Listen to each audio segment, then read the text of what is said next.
Hello children and welcome to today's session. We have learned in so many classes all our lives that we are dependent on plants.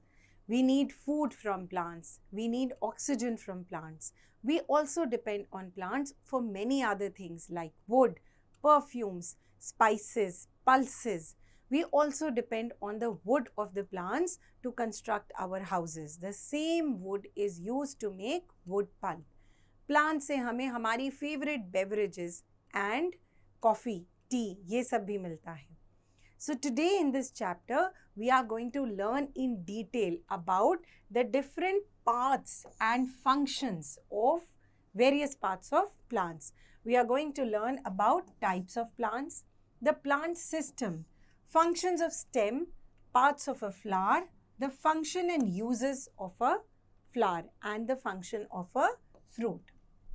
So we all have learned in the junior classes that there are different kinds of plants. Let's just quickly revise them. So we know that the big plants are known as trees. Trees के characteristics क्या होते हैं?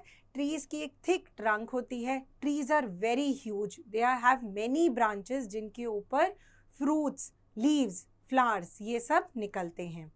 Then there are shrubs. Shrubs क्या होते हैं? They are small bushy plants. उनकी कोई trunk नहीं होती, वो एक ही जगह से फैल के निकलते हैं. And their lifespan is about 4 to 5 years. Then there are climbers and creepers. Both climbers and creepers have weak stem. Climbers को ऊपर चढ़ने के लिए support की ज़रूरत होती है, जैसे a grapevine.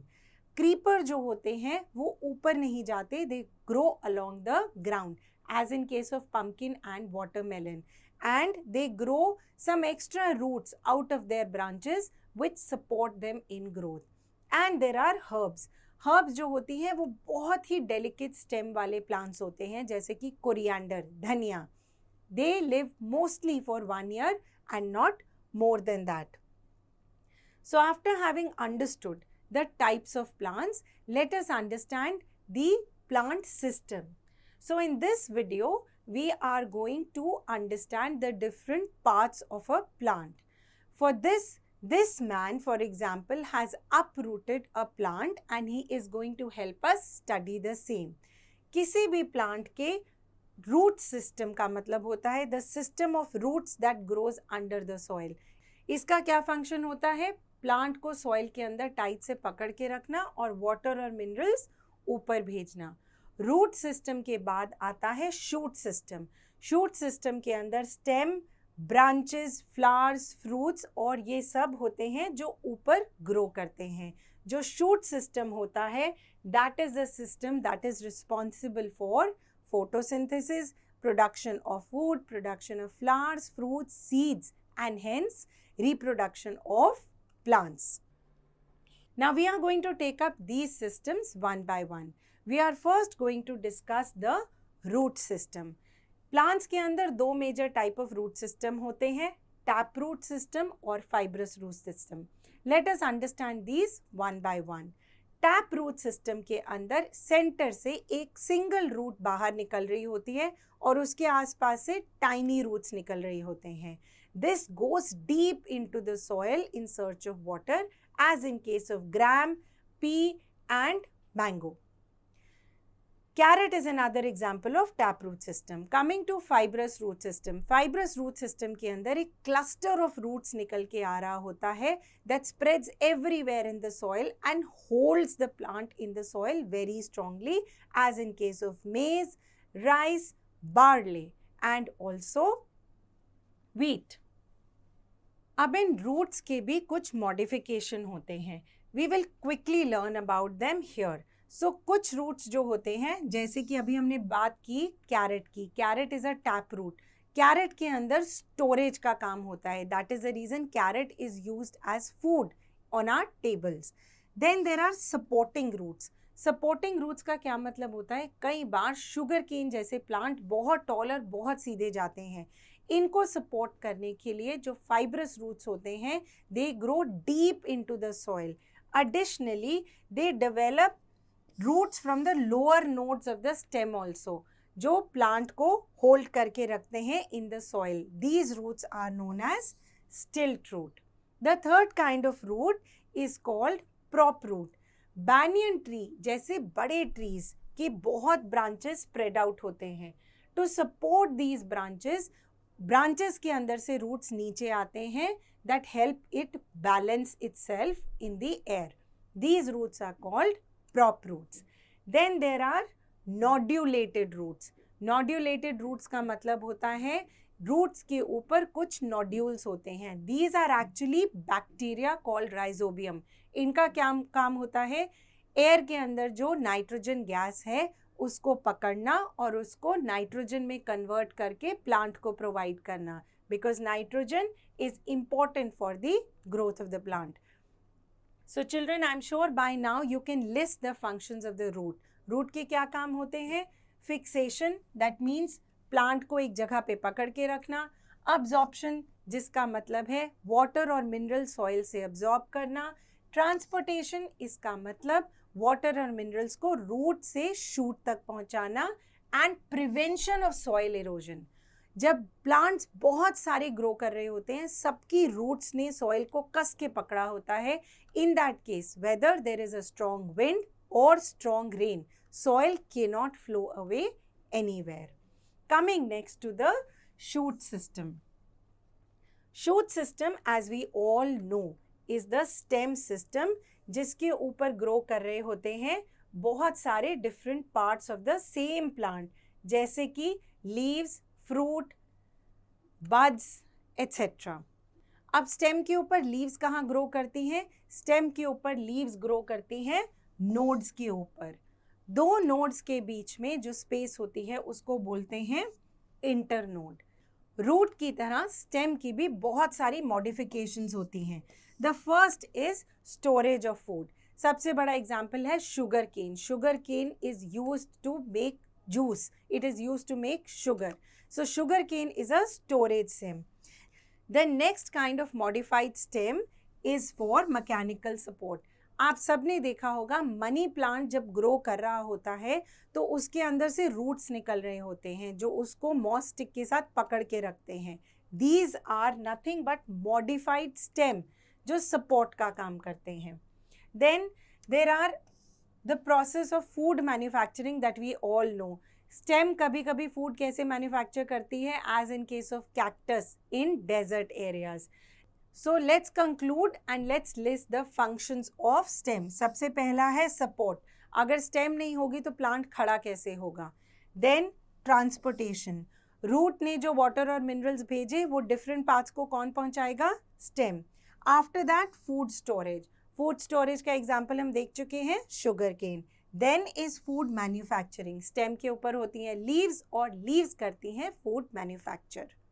The next part of the plant that we are going to study is known as bud. Bud क्या होती है? Bud is a tiny shoot that gives rise to more shoots. Buds के अंदर there are vegetative buds and there are floral buds. Vegetative buds give rise to new plants and floral buds give rise to flowers. Next, let's come and study the structure of leaf. Leaf के जो main parts होते हैं, the leaf is connected to the main branch by a stalk. और leaf निकल के आती है axillary bud से. Leaf के border को बोलते हैं leaf blade. The central portion of the leaf is known as midrib. और जो ये इतनी लाइंस आप देख रहे हैं, these are veins. जैसे हमारी बॉडी के अंदर वेन्स ब्लड सप्लाई करते हैं, उसी तरह लीफ के अंदर जो वेन्स होते हैं they supply the water and nutrients to different parts of the leaf. Coming down to the modifications of leaf.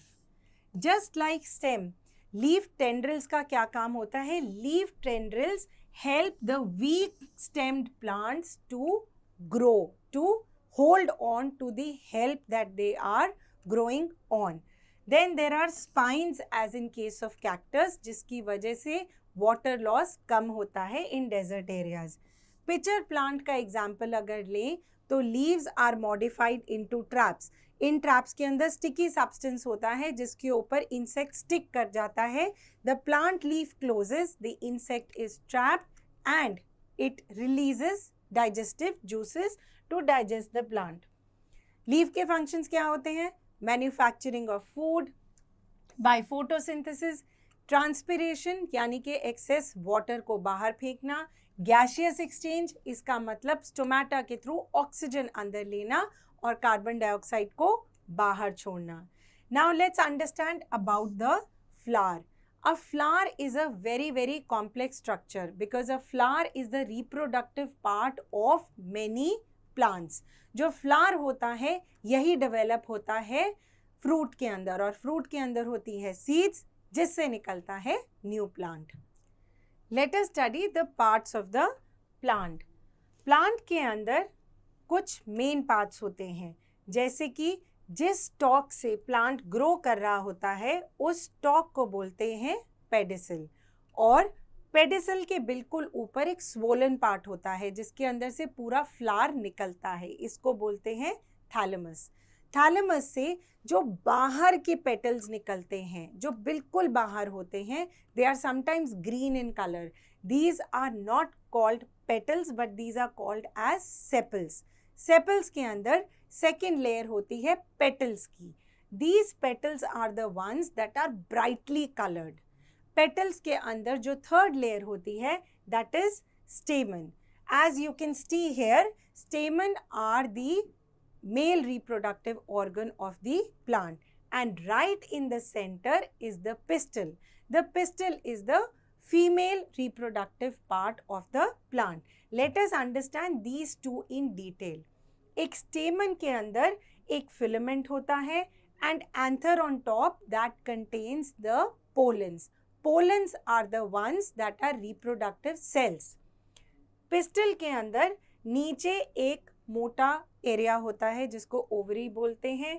फिर एक फिलामेंटस स्टेम होती है जिसे स्टाइल बोलते हैं and there is stigma.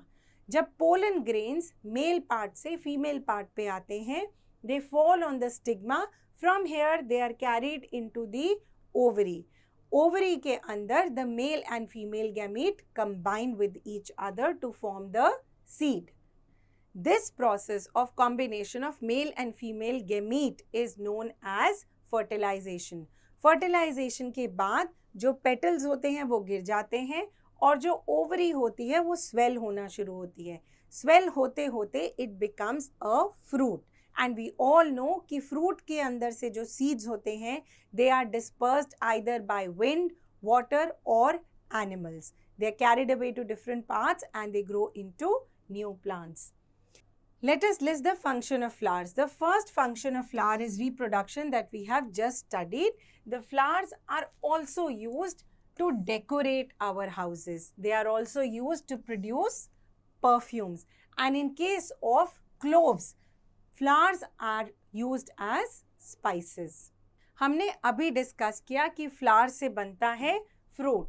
So what is the function of fruit? The main function of fruit is to protect the seed that is right inside the fruit. The second is dispersal of seed. Animals and human beings fruits खाएंगे तो वो seeds disperse करेंगे. And the last is storage of food, as in case of tomato, apple and mango. So that is why fruits become a great source of energy for us. So children, in this chapter we have learnt about the different parts of the plant. We have learnt about the functions of these different parts. We have also learned very deeply about the structure of a flower and how the reproduction takes place inside the flower. Thank you.